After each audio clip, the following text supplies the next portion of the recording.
So ముందుగా తిలక్ గారు మీరు చెప్పండి, ఈ కాపు సామాజిక వర్గంలో కూటమి పైన విరక్తి ఏర్పడుతున్నట్లుగా అనుకోవచ్చా? నమస్కారం. రాష్ట్రంలో వరుసగా జరుగుతున్నటువంటి పరిణామాలతో పవన్ కళ్యాణ్ గారి వ్యవహార శైలి, పర్టికులర్ గా ఆయన 15 ఏళ్ళు ఈ కూటమి ఉంటుంది, చంద్రబాబు నాయుడు గారు ముఖ్యమంత్రిగా ఉంటారు అని చెప్పిన దగ్గర నుంచి కాపు కులస్తుల్లో ఒక రకమైనటువంటి అసహనం మొదలైంది. ఈయన ముఖ్యమంత్రి అవుతాడు పవన్ కళ్యాణ్ అని చెప్పేసి ఆశతో మద్దతు ఇస్తే 15 ఏళ్ళు చంద్రబాబు నాయుడు గారు ముఖ్యమంత్రిగా ఉంటారు, 15 ఏళ్ళు కూటమి ఉంటుందని చెప్పడం ఏమిటి అనేది ఒక అసహనం మిగిలింది. దానికి జవాబు చెప్పకుండా ఆ అసహనాన్ని మార్చి తనకు అనుకూలంగా ఉండే విధంగా మాట్లాడడానికి బదులు పవన్ కళ్యాణ్ గారు పదే అదే మాటలు చెప్పడం. దీనికి తోడు Krishnalanka police station, Vijayawada Krishnalanka police station లో జరిగిన లాకప్ డెత్ సమయంలో జరిగిన పరిణామాలు చాలా సింపుల్ గా అయిపోయేది. అసలు ఆ ఇష్యూని వాళ్ళ చేతులారా చేసుకుంటున్నారు. జరిగిన పరిణామాలను ఎవరో వైసీపీ మీద ఇంకోటి మీద ఆరోపణలు చేస్తున్నారు, కానీ నిజానికి జరిగింది ఏమిటి? కృష్ణలంక పోలీస్ స్టేషన్ లో జరిగిన వెంటనే లాకప్ డెత్ జరిగిందని తెలిసిన వెంటనే చనిపోయింది జనసేన కార్యకర్త. జనసేన కార్యకర్త ఇంటికి వెళ్లి ఆ చనిపోయిన తన తల్లిని పరామర్శించి ఆ సిఐని సస్పెండ్ చేయమని ఆదేశాలు ఇచ్చి వాళ్ళకి ఏదో పరిహారం అందజేస్తే పవన్ కళ్యాణ్ గారు అంతటితో అయిపోయేది. అలా చేయకుండా ఆయన వెళ్ళి చంద్రబాబు నాయుడు దగ్గర కూర్చుని దాన్ని ఏదో చేయమంటే ఆయన ముందు ఒక కథ నడిపారు.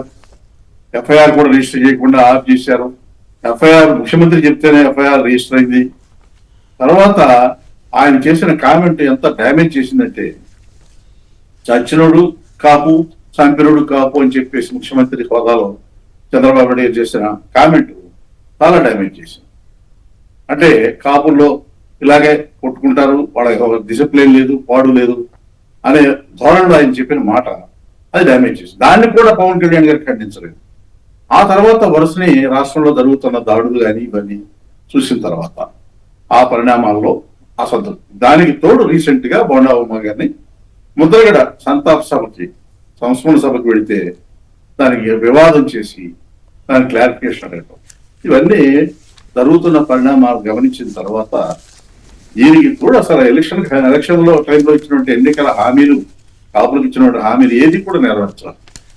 దీంతో కాపులు అసహనం కాస్త అసంతృప్తిగా మారింది. ఇది రాను పెరుగుతుందే తప్ప తగ్గే సూచనలు కనిపించడం లేదు. కారణం ఏంటంటే, ఒకవైపున పవన్ కళ్యాణ్ గారి వైఖరి, మరోవైపున చంద్రబాబు నాయుడు వైఖరి. దీనికి తోడు లేటెస్ట్ ఏమిటి, జనసేన పవన్ కళ్యాణ్ గారి మీద ఐటీడీపీ వాడు పోస్టులు పెడుతున్నారు పవన్ కళ్యాణ్ గారిని విమర్శిస్తూ. ఇది మొదలైంది ట్రెండ్. సో ఇది ఈ అసంతృప్తి పెరుగుతుంది తప్ప తగ్గే సూచనలు కనిపించడం లేదని నా అభిప్రాయం. రైట్. నాగార్జున గారు మీరేమంటారు? ఇది నిజంగానే రేపల్లో టీడీపీకి బిగ్ షాక్ అవుతుందా, లేదు మామూలుగానే ఉంటుందా? ముందుగా ప్యానెల్లో ఉన్నటువంటి పెద్దలకి, సాక్షి టీవీ ప్రేక్షకులకి ముందుగా నమస్కారాలు తెలియజేస్తానండి. ఆంధ్రప్రదేశ్ రాష్ట్రంలో కూటమి ప్రభుత్వం అధికారంలోకి వచ్చిన తర్వాత 2 ఏళ్ల తర్వాత జరుగుతున్నటువంటి అంశాలు ఒక కాపులకనేం కాదు, బీసీలు అయితేనేం కాదు, రైతులు అయితేనేం కాదు, లేకపోతే మరొక వర్గానికి సంబంధించిన వ్యక్తులు అయితే ఏం కాదు.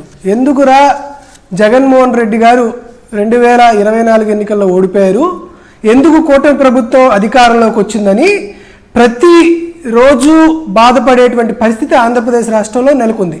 ఎందుకంటే వారు చూపించేటువంటి డెవలప్మెంట్ కానీ, వారు ఇస్తున్నటువంటి సంక్షేమ పథకాలు ప్రతిదీ కూడా జగన్మోహన్ రెడ్డి గారి యొక్క పరిపాలనతో బేరీజు వేసుకొని, తద్వారా నా కుటుంబానికి కానీ, లేకపోతే నా ఊరికి కానీ, లేకపోతే నా కులానికి సంబంధించినటువంటి వర్గానికి కానీ ఎంత వెసులుబాటు జరుగుతుంది, ఎంత ఆర్థిక సాయం అందుతుంది, ఎంత ప్రత్యేకత ఈ ప్రభుత్వం నా వైపు చూపిస్తుంది, వెనుకబడిన వర్గాలకు ఏ విధంగా తోడ్పాటును అందిస్తుందని ప్రతి కుటుంబం కూడా అంచనా వేసుకొని ఈ ప్రభుత్వానికి మార్కులు వేసేటువంటి పరిస్థితి వస్తుంది.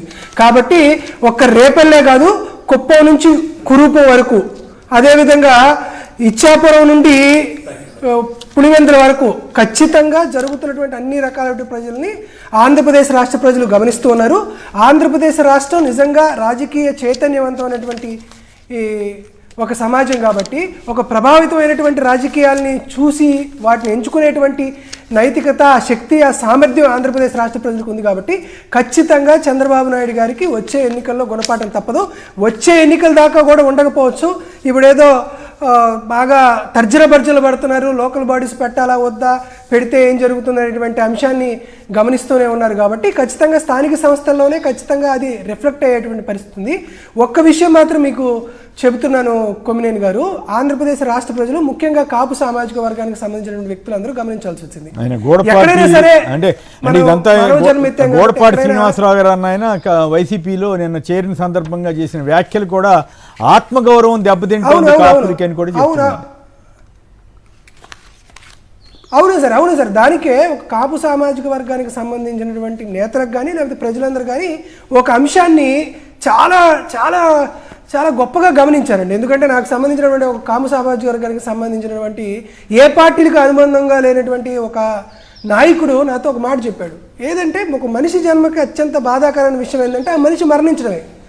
ముద్రగడ పద్మనాభం గారి యొక్క ఆలోచన, ఆయనకున్నటువంటి లక్ష్యాలు, ఆయనకున్నటువంటి విధానాల్ని, నినాదాలని ఎవరు ఎప్పుడైనా సరే దాన్ని అంగీకరించవచ్చు, కొంతమంది అంగీకరించకపోవచ్చు. కానీ అల్టిమేట్గా కాపు సామాజిక వర్గానికి సంబంధించి ఆయన పడినటువంటి శ్రమ, ఆయన ఇచ్చినటువంటి ప్రతిఫలం ఆశించకుండా ఆయన చేసినటువంటి కష్టం అనేది అసలు రాజకీయాలకు అతీతంగా ప్రతి కాపుకు సంబంధించినటువంటి నాయకులు గుర్తించాల్సిన అంశం.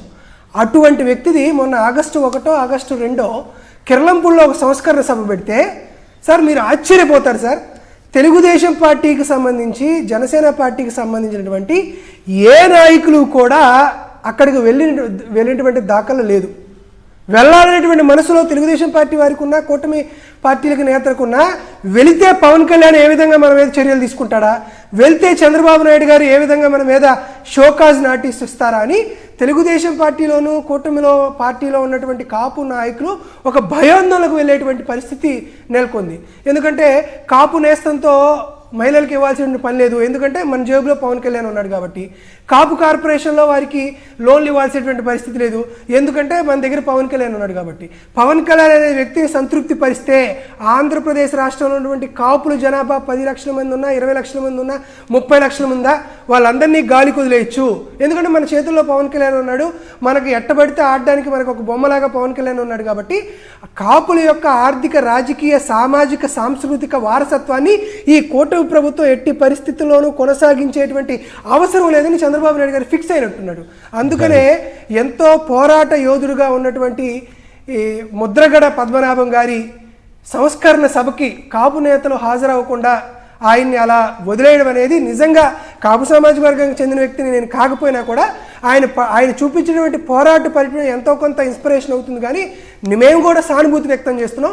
సరే, తెలుగుదేశం పార్టీ వాళ్ళు వచ్చినా రాకపోయినా, పవన్ కళ్యాణ్ గారు సానుభూతి చూపించినా చూపకపోయినా ఖచ్చితంగా ముద్రగడ పద్మనాభం గారు కాపు జాతిలో ఆయన మేలిమి వజ్రం లాంటి వ్యక్తి కాబట్టి ఆయనకి సానుభూతి ప్రకటించినా ప్రకటించకపోయినా ఈ అంశాలన్నింటినీ కూడా కాపు సమాజం ఖచ్చితంగా నిశితంగా గమనిస్తుందని మాత్రం నేను నమ్ముతున్నా.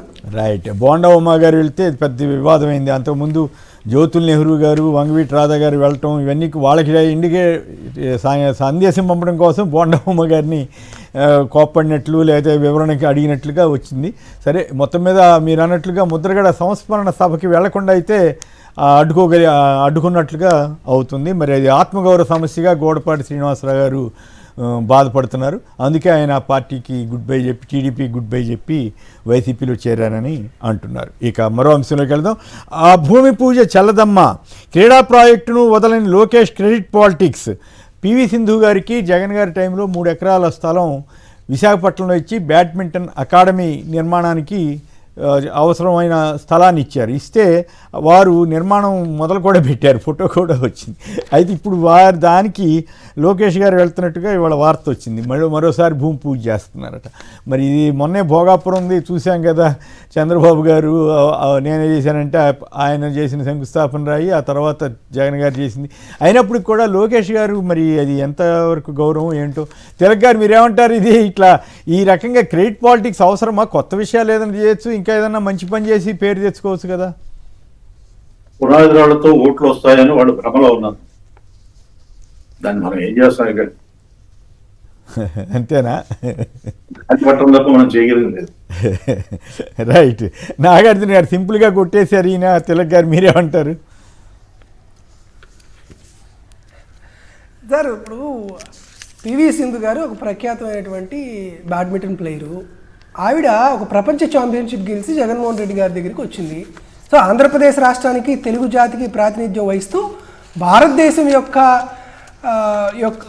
యొక్క గౌరవాన్ని, మన గర్వాన్ని ప్రపంచానికి చాటి చెప్పినటువంటి పివి సింధు గారిని ఆవిడలాగే ఎంతోమందిని తయారు చేయాలనేటువంటి ఉద్దేశంతో జగన్మోహన్ రెడ్డి గారు 2021లో జియో మెయిన్ సెక్రటరీ నెంబర్ 103 అండ్ 134 ప్రకారం ఒక 2 నెలల కాలంలోనే ఒకసారి 2 ఎకరాలు కేటాయించారు, మరొకసారి 1 ఎకరం కేటాయించారు. ఈ కేటాయించినటువంటి 3 ఎకరాల స్థలంతో ప్రతిభావంతులైనటువంటి ఆంధ్రప్రదేశ్ రాష్ట్ర పౌరుల్ని, బాలికలనైనా బాలులనైనా ఎవరినైనా సరే పివి సింధు గారి స్థాయిలో ట్రైనింగ్ చేసి వారికి ఉజ్వలమైనటువంటి క్రీడారంగంలో ఒక ఉజ్వలమైనటువంటి భవిష్యత్తు ఏర్పాటు చేయాలనే ఉద్దేశంతో జగన్మోహన్ రెడ్డి గారు పివి సింధు గారికి, వారి కుటుంబానికి ఒక 3 ఎకరాల భూమిని ఇచ్చారు.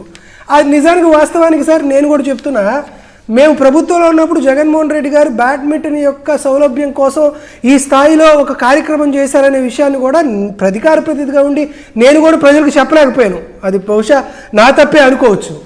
సో ఇప్పుడు తెలిసింది మాకు. ఇది అయిపోయిన తర్వాత ఆవిడ శంకుస్థాపన చేశారు. ఆ కార్యక్రమాలు కూడా జరుగుతున్నాయి. కొంతమేరకు 10%, 20% నిర్మాణాలు కూడా పూర్తయిపోయినాయి. ఇప్పుడు మళ్ళీ పివి సింధు గారినో మరొకరినో ఒత్తిడి చేశారో లేకపోతే మరొకటో దేవుడికి తెలియాలి.